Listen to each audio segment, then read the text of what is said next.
today I'm doing the mid-year book tag. I've also seen people calling this the mid-year freakout tag, which I looked and it's like the same questions. Although I looked at one video, so I'm not sure. I don't know if this is called the mid-year book tag or the mid-year freakout tag. I don't know, but either way, we're doing a mid-year tag. And yeah, so if you guys want to check out my book tag from last year, I'll put it in the description down below. And it's crazy to see the difference with my setup because I definitely didn't have any bookshelves. I literally had nothing. If you guys also want to do the mid-year book tag, I will put the questions down below in the description. Okay, so the first book is the best book you've read so far. So the best book I've read, I love this book. This book is a 5-star and it really, like every time I think about it, it makes me feel broken, I guess you could say. But it was a really good book. I can't deny how good it was. Giving the Best Book Award to Fearless by Lauren Roberts. I feel like this is not a shock because I absolutely loved Powerless and Reckless. And I'm not sure what order I'm doing this in, but you guys should have seen the reading vlog for this. You know my thoughts on it. I loved it, and there really was not like a slow moment at all. The difference from Powerless to this is like we really got a chance to explore the world, and it was crazy. Like the roller coaster of emotions that I feel when I think about this book, and like the epilogue. If you guys haven't read Fearless yet, please go and read it. If you haven't read the Powerless trilogy, I definitely recommend it. It's probably one of my favorite romantasy series out there, so I definitely recommend this book. But yes, this is the best book I've read so far this year. The best sequel I've read so far. So I've read a couple of sequels, and the way I think about this is the second book. I know some people also count like the third or fourth books, but to me, a sequel means like the second book. I don't know if I'm wrong. I'm not sure. The best sequel I've read so far was Keeping 13 by Chloe Walsh, which this was a shock, okay? I did not think that I would be as invested in the Binding 13 characters as I thought. Like I really did not think I would be this invested. And it really took this book for me to really be super involved in the story and the characters. And these books are very character driven, so that's why I think like the first book I didn't like love as much, but this one I don't know what she put in this one specifically, but this one I don't know, I loved it so much, and it was definitely a really good sequel. Okay, and the next question is new release you haven't read yet but want to. So the first book is actually wrapped up and I don't have it right now, but it's Voice of the Ocean by, I think it's Kelsey and Pidgey, I think I'm saying that right. So this book just sounds really good. Like it's romantasy, it sounds like it's a little bit of forbidden love. It's a human and a siren, and the siren is like not supposed to talk to humans, let alone save their life, and then the siren does that, and basically her punishment is to kill the human or die or something like that. But it just sounds really high stakes and so good, and it's almost giving like a little bit of a Little Mermaid vibe because obviously she's like a mermaid siren thing. The next new release that I'm so surprised I haven't read yet is The Rose Bargain by Sasha Payton Smith. I've heard so many good things about this, and this book seems like it would be right up my alley. It's the selection, it's cool prints, and I've heard people say it's Bridgerton, but I think that's because of the Regency vibes. I haven't seen Bridgerton, so I'm not really sure. So I think I would really like this one. It's Faye, it's Bachelor-like, it's, yeah, the selection, but Faye version, basically. Most anticipated release for the second half of the year. This was hard because honestly, I feel like I'm so behind in so many series that I'm not really like seeing what's being put out because obviously I'm still in the middle of so many. But I do have a couple here that I put down. There is a book called We Met Like This by Casey West. I have no idea what it's about, but I've always loved Casey West books. And this is her, I think her second adult novel, I think. She mostly writes YA books. They're right here, you can't see them, but I love her YA books so much. Her YA books like really got me back into reading, so I just really want to see what her adult books are like. And the second book I'm looking forward to, I'm very curious about this one. It's Mate by Ali Hazelwood. I did read Bride, and as you guys know, Bride wasn't my favorite, but I really feel like, you know, now that she's dipped her toes into the paranormal, supernatural romance, maybe the second one will be better, who knows?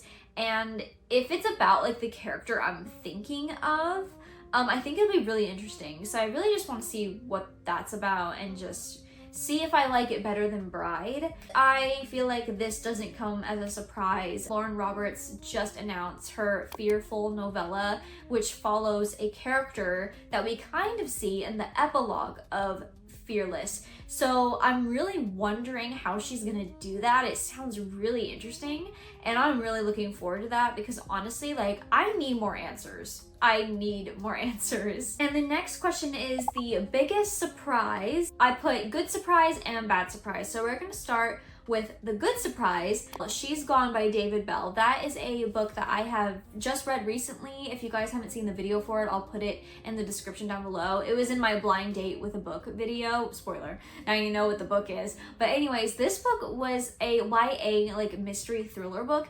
And even though it read very, very, very YA, I was pleasantly surprised by the twist at the end. And it really just felt like, I don't know, it felt so different compared to other thriller mysteries for some reason. Probably one of the best YA mysteries I've ever read, honestly. For the bad surprises, there's two that I kind of want to talk about. The first one, unfortunately, is Onyx Storm by Rebecca Yarros. As you guys know, I love Fourth Wing. I loved Iron Flame. I feel like a lot of people like those two books, especially the first one. But this one really, I don't know, this one really didn't do it for me. I was really, really excited to get into this book and hopefully like get some answers, but it really felt like we didn't go anywhere. There wasn't really anything answered, and it really just felt like the ultimate filler book. But I have hope that the fourth book will be better, but I was just like disappointed. I gave this a 4-star, honestly, because I was being very generous. So I was really disappointed about that. And the next one that I was just really surprised that I hated as much as I did, Truly Devious by Maureen Johnson. I just read this recently, and literally, like, I literally can't even tell you what happened in this book. It just really felt like, I don't know, I didn't like it, and I really thought that I would. I feel like it just, I don't know, that's all I'm gonna say. I literally have put that whole story out of my brain because it was just so like boring to me. I know it sounds so mean, but you know, it is what it is. And the next question we have here is favorite new author, debut or new to you? So this was really hard because I feel like I've mostly been reading books by authors that I've already read before. So I was like, okay, who do I even choose for this? But then I remembered in my 24-hour reading vlog, I really liked Just the Nicest Couple by Mary Kubica. And I really like this one. I love the way that she wrote. I feel like this was just a really good, easy mystery thriller to go through. There really wasn't like, there was like maybe a little bit of slow parts to it, but regardless, it was pretty fast paced and it was just a really fun and enjoyable book. So I'm definitely going to check out more of her other books. And the other book I don't have, I read this on my Kindle. I read Phantasma by Kaylee Smith, okay? So I did not really love Phantasma, but what I really loved was Enchantra. I loved Enchantra. I feel like Kaylee Smith's writing got a lot better in Enchantra, so that's why she's also like on my favorite new author list, because I just really liked the way she wrote that, and I love the banter, and I love the characters, and I love like the world and the setting that we were in, and I think she very much improved with Enchantra because Phantasma wasn't my absolute favorite book. So I'm definitely looking forward to what else she has up her sleeve. I think there's going to be a third book in this world, and I think that she can do a lot with it. So I'm excited to see what else she's got. Newest fictional crush. These are always so fun, okay? I think last year I said Kai, which of course, Kai is great. But also, I do need to say I love Kit from Powerless as well. He is just such a cinnamon roll baby, and I love him, and I don't care what anyone says, I love him. But along with that, okay, along with that, it's funny that I feel like I like a lot of men that are mean in books, and that's why I am saying Carden from Cruel Prince and Jax from specifically this book, but also the Once Upon a Broken Heart series. And they're very similar because they're both like mean. They're both kind of evil, and I'm like, I don't know, I just like that for some reason. I don't know what it is, I don't know what's wrong with me, but definitely Kit, and then most of all, Jax and Carden. They've got me sewing up a storm. A book that made you cry. As you guys know, or maybe not know, I don't really cry at books. When I mean cry, I mean like tears are coming down, okay? I don't mean like little like eyes watering or whatever, because that happens sometimes, but actually crying and tears coming down. Caught Up made me cry by Liz Tomford, which I literally did not expect. I was literally reading the words on my Kindle and I just cried. And you guys know, I think my 24-hour readathon should be up. I think it is. But yeah, that book made me bawl. Like I was a mess, and maybe it was because of my lack of sleep, I don't know, but that book made me cry. So the next question is most beautiful book you've bought so far this year or received. I actually do not remember when I bought these books, but I definitely want to say my Once Upon a Broken Heart UK covers. They are so beautiful. A Curse for True Love is wrapped up somewhere. Definitely these books are so pretty. Definitely these. And I don't remember exactly when I bought these, but I'm counting them because these are probably the prettiest covers that I own. And also another cover that I really, really love is the One Golden Summer cover by Carley Fortune. She has really, really beautiful covers. Also, a really beautiful book cover is Voice of the Ocean, which I already brought up. But that cover in person is so beautiful. Like I love the art of the girl. I just think she's so pretty, and like, I don't know, the ocean around her. I don't know.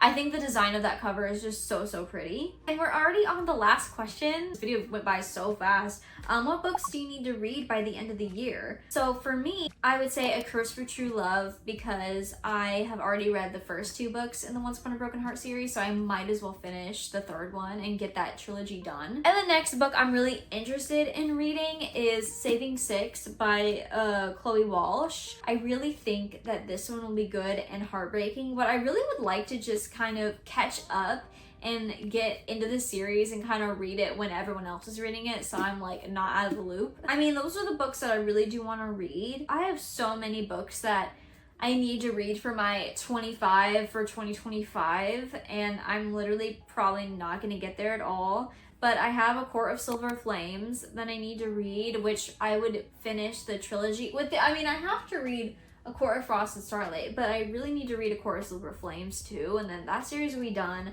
I haven't read Throne of Glass. I haven't read Harry Potter. I have not read Quicksilver. I haven't read The Naturals. I haven't read 11/22/63. I have not read Illusion of Stars, The Friend Zone, Part of Your World, Chestnut Springs, Daisy Hates, Firefly Lane, Beach Read, The Maidens, Better Than Revenge, Verity, The Inmate, Red Rising. I haven't read like any of my 25 for 2025. But anyways, wow, that's the end of this video. Thank you guys so much for watching. Let me know books that you want to read by the end of this year. I can't believe it's already like basically the midway point, and it's crazy. Like, I'm shook. I can't believe it's already like, before we know it, it's gonna be fall, and then it's gonna be Christmas.